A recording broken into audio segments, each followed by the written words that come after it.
Assalamualaikum warahmatullahi wabarakatuh. Perkenalkan, nama saya Pinky Lindasari dari kelas MJ 303, Prodi Manajemen Kampus Universitas Ciberasia. Pada kesempatan kali ini, saya akan mempresentasikan tugas untuk memenuhi ulangan akhir semester saya pada mata kuliah Manajemen Keuangan 1 yang diampu oleh Ibu dosen Pustika Ayuningpuri SEM SIM. Baik, untuk soal yang pertama ada analisis laporan keuangan. Pilih salah satu perusahaan terbuka yang terdaftar di Bursa Efek Indonesia. Kemudian unduh laporan keuangan tahunan terbaru perusahaan tersebut minimal tahun terakhir.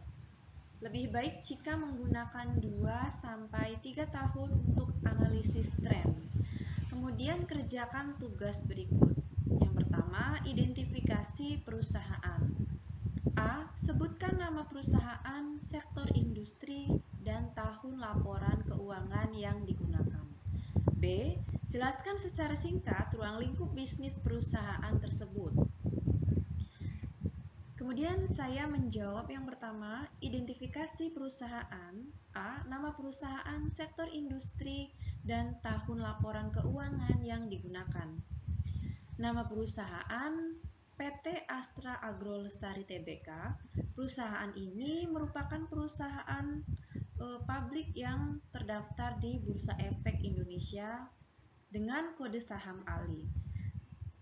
Sektor industri perkebunan kelapa sawit. Perusahaan bergerak dalam industri agribisnis khususnya perkebunan kelapa sawit dan pengolahan produk turunannya yang menjadi salah satu komoditas unggulan di pasar domestik dan ekspor. Untuk tahun laporan keuangan yang digunakan, saya menggunakan laporan keuangan tahun 2023 dan tahun 2024. Kedua periode tersebut dipilih untuk melakukan analisis tren kinerja keuangan perusahaan selama 2 tahun berturut-turut. B. Ruang lingkup bisnis perusahaan. PT Astra Agro Lestari Tbk merupakan perusahaan perkebunan kelapa sawit terkemuka di Indonesia. Ruang lingkup bisnisnya mencakup pengolahan dan penanaman kelapa sawit di berbagai wilayah di Indonesia untuk menghasilkan tandan buah yang segar. Pengolahan TBS menjadi produk utama seperti crude palm oil dan palm kernel oil yang kemudian dipasarkan kepada pasar domestik dan luar negeri. Aktivitas hilir dan pemasaran produk sawit serta pengembangan nilai tambah produk turunannya. Selain operasi inti perkebunan dan pengolahan, perusahaan juga melakukan program-program berkelanjutan dan efisiensi biaya untuk meningkatkan performa operasional dan tanggung jawab sosial perusahaan. Untuk soal nomor 2, lakukan analisis menggunakan rasio keuangan dan interpretasikan hasilnya.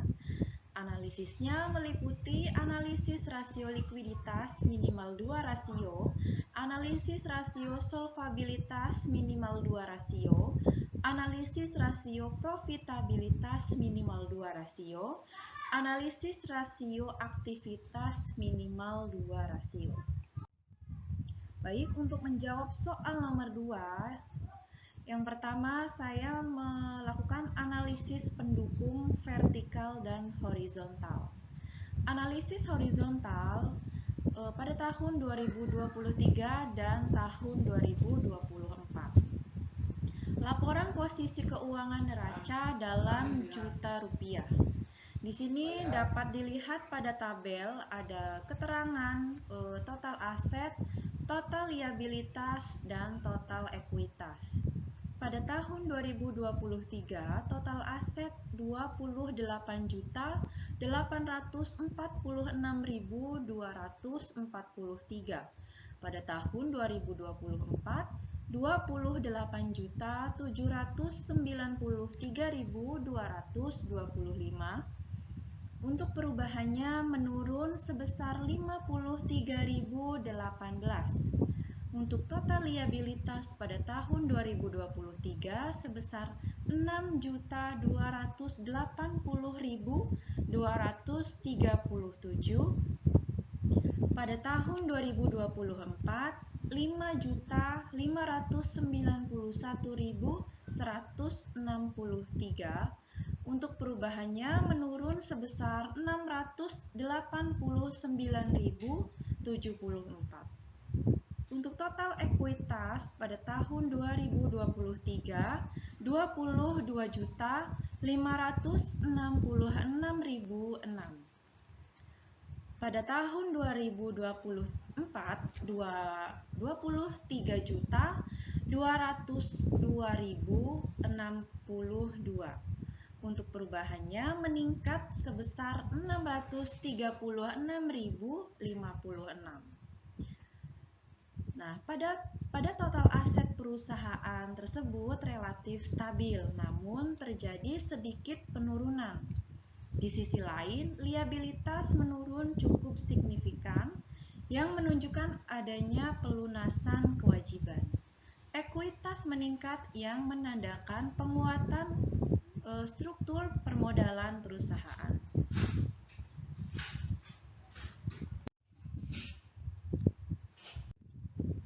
Kemudian laporan laba rugi. Di sini keterangannya pendapatan bersih, laba bersih tahun berjalan.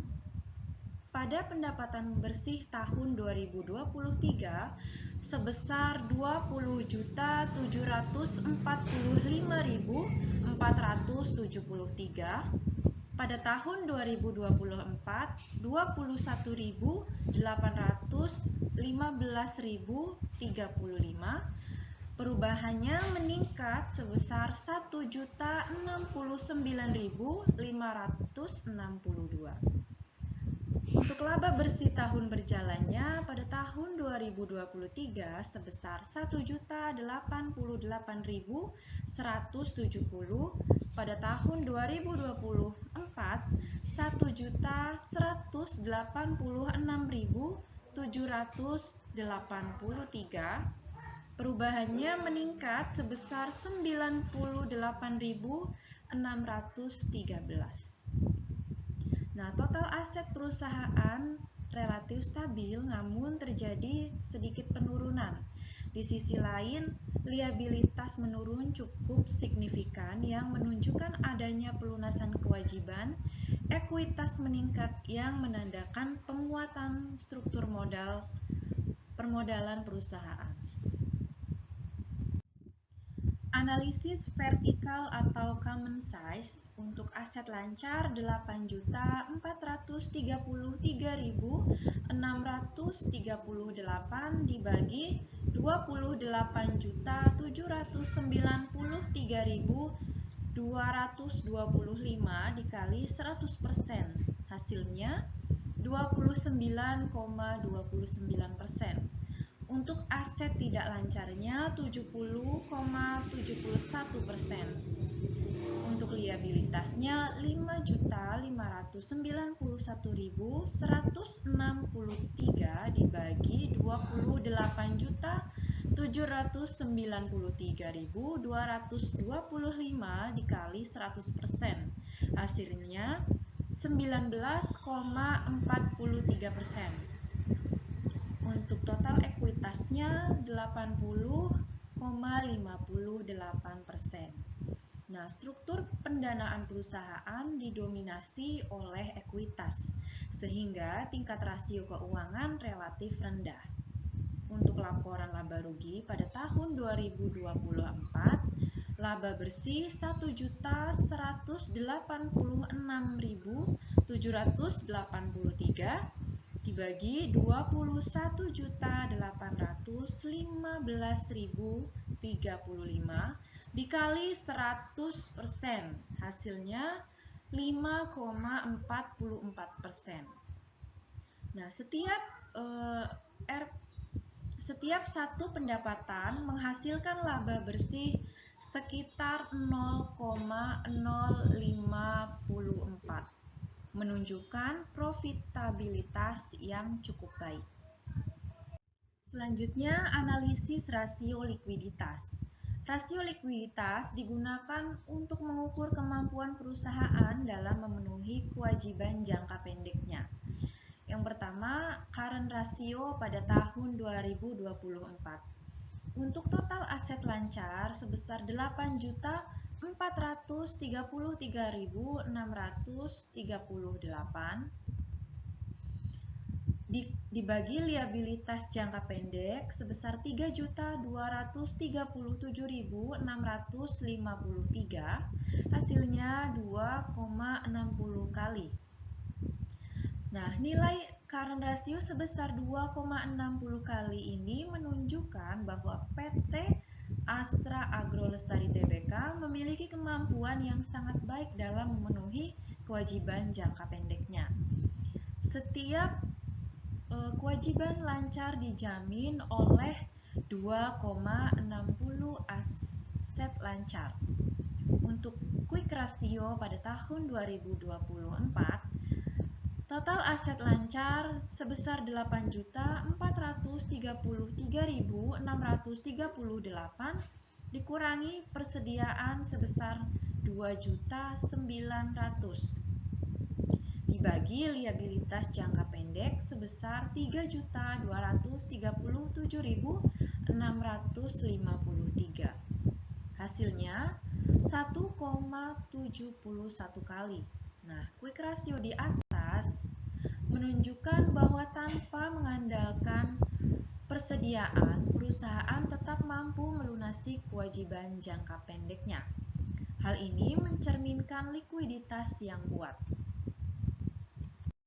Selanjutnya, analisis rasio solvabilitas.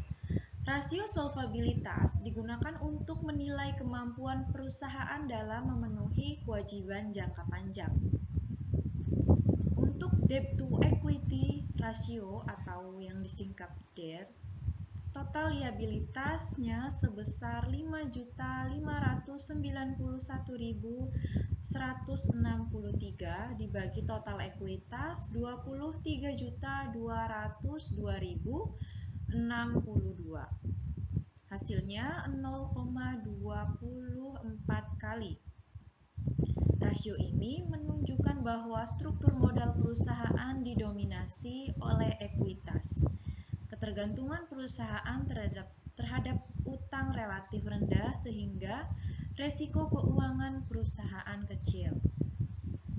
Untuk debt to asset ratio pada tahun 2024, total liabilitasnya sebesar 5.591.163 dibagi total aset 28.793.225. Hasilnya 0,19 atau 19%. Sebesar 19% aset perusahaan dibiayai oleh hutang. Sedangkan sisanya dibiayai oleh modal sendiri. Kondisi ini mencerminkan tingkat solvabilitas yang sangat baik. Selanjutnya, analisis rasio profitabilitas. Rasio profitabilitas digunakan untuk mengukur kemampuan perusahaan dalam menghasilkan laba.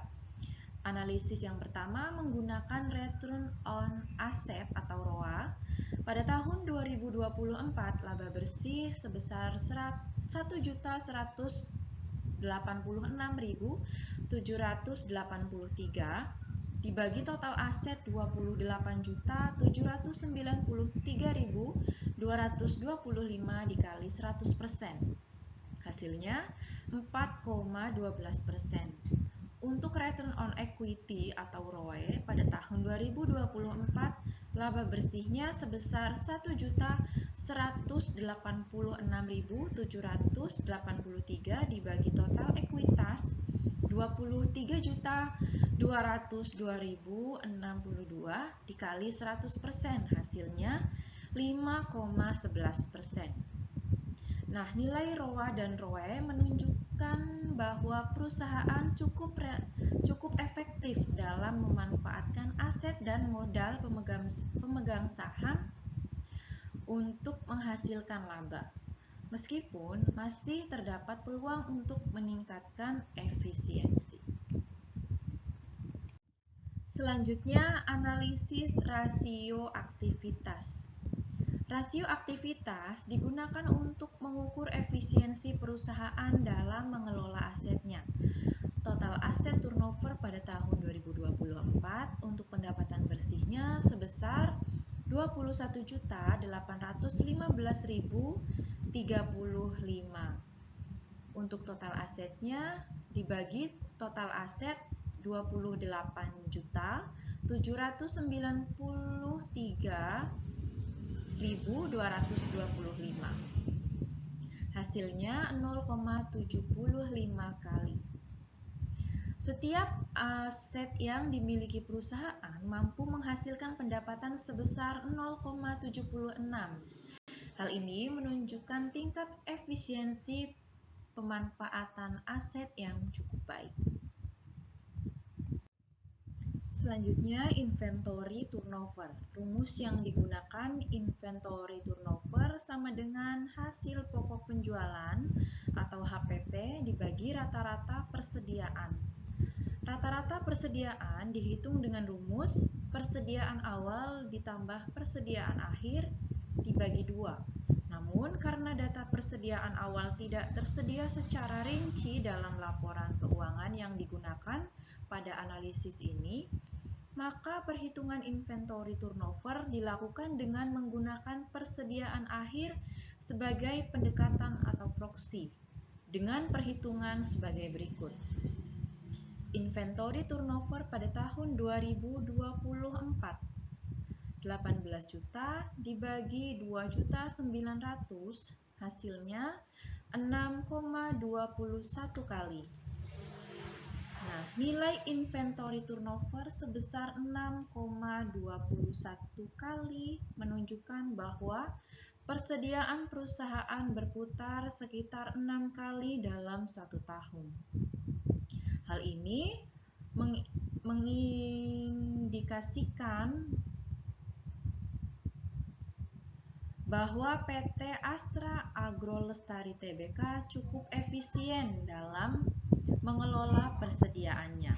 Meskipun demikian, penggunaan rata-rata persediaan akan menghasilkan tingkat akurasi yang lebih tinggi apabila data persediaan awal tersedia.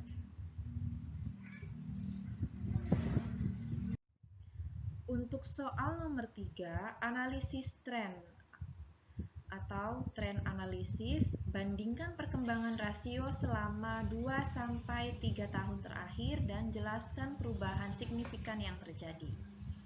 Analisis tren atau tren analisis berdasarkan perbandingan laporan keuangan PT Astra Agrolestari Tbk tahun 2023 sampai tahun 2024. Terlihat adanya tren perbaikan kinerja keuangan perusahaan. Likuiditas dan solvabilitas menunjukkan peningkatan yang ditandai dengan penurunan liabilitas dan peningkatan ekuitas. Profitabilitas perusahaan juga mengalami kenaikan seiring meningkatnya laba bersih pada tahun 2024. Secara keseluruhan, tren keuangan perusahaan menunjukkan kondisi yang semakin stabil dan sehat. Berikut ini adalah tabel analisis arus kas. Di sini ada aktivitas operasi, investasi, dan pendanaan. Pada tahun 2023, untuk aktivitas operasi pada tahun 2023 sebesar 2.538.738. Pada tahun 2024 sebesar 3.379.195. Untuk investasi pada tahun 2023 negatif 1.020.975. pada tahun 2024 negatif 940.603. Untuk aktivitas pendanaan pada tahun 2023 negatif 1.043.718. Pada tahun 2024 negatif 1.325.763. Nah, pada arus kas dari aktivitas operasi mengalami peningkatan yang menunjukkan kemampuan perusahaan dalam menghasilkan kas dari kegiatan utamanya. Arus kas investasi yang negatif menunjukkan adanya pengeluaran untuk investasi dan pemeliharaan aset. Arus kas pendanaan yang negatif mencerminkan pembayaran kewajiban dan distribusi kepada pemilik modal. Selanjutnya, nomor 4, kesimpulan umum kondisi keuangan perusahaan. Berikan kesimpulan komprehensif mengenai kekuatan dan kelemahan keuangan perusahaan berdasarkan seluruh hasil analisis. Berdasarkan hasil analisis, laporan keuangan PT Astra Agro Lestari Tbk meliputi analisis horizontal, analisis vertikal, analisis rasio keuangan, analisis tren, serta analisis arus kas untuk periode tahun 2023 sampai tahun 2024. Dapat disimpulkan bahwa perusahaan berada dalam kondisi keuangan yang relatif sehat dan stabil. Dari sisi likuiditas, PT Astra Agro Lestari Tbk menunjukkan kemampuan yang sangat baik dalam memenuhi kewajiban jangka pendeknya. Hal ini tercermin dari nilai current ratio dan quick ratio yang berada di atas 1, yang menandakan bahwa aset lancar perusahaan cukup untuk memenuhi liabilitas jangka pendek. Kondisi ini menunjukkan pengolahan modal kerja yang efektif serta tingkat rasio likuiditas yang rendah. Dari aspek solvabilitas, struktur permodalan perusahaan tergolong kuat. Nilai debt to equity ratio dan debt to asset ratio yang rendah menunjukkan bahwa perusahaan tidak terlalu bergantung pada pendanaan berbasis utang. Sebagian besar aset perusahaan dibiayai oleh modal sendiri, sehingga resiko keuangan jangka panjang relatif kecil dan perusahaan memiliki ketahanan yang baik terhadap perubahan kondisi ekonomi. Dari sisi profitabilitas, perusahaan mampu menghasilkan laba yang cukup baik, sebagaimana tercermin dari nilai return on asset dan return on equity. Peningkatan laba bersih pada tahun 2024 dibandingkan tahun 2023 menunjukkan bahwa kinerja operasional perusahaan mengalami perbaikan.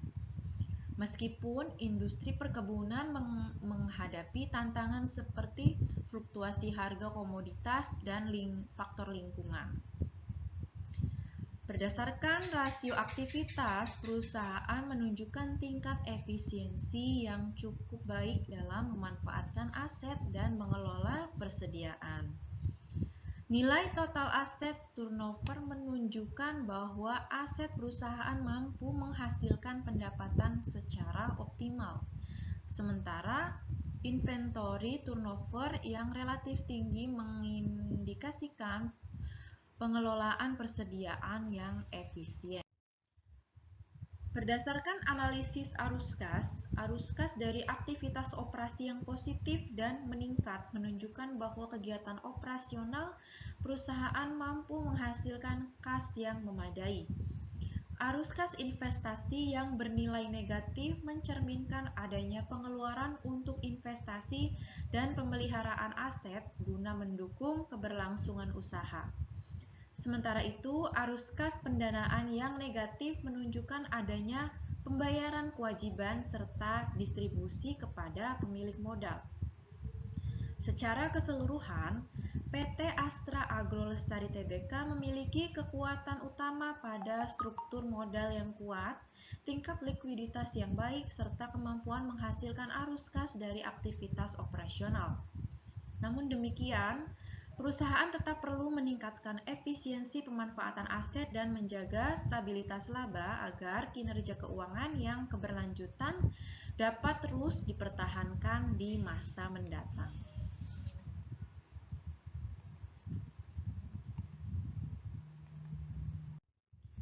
Berikut ini adalah link yang dapat diakses oleh teman-teman dan ibu dosen. Cukup sekian presentasi dari saya. Terima kasih. Wassalamualaikum warahmatullahi wabarakatuh.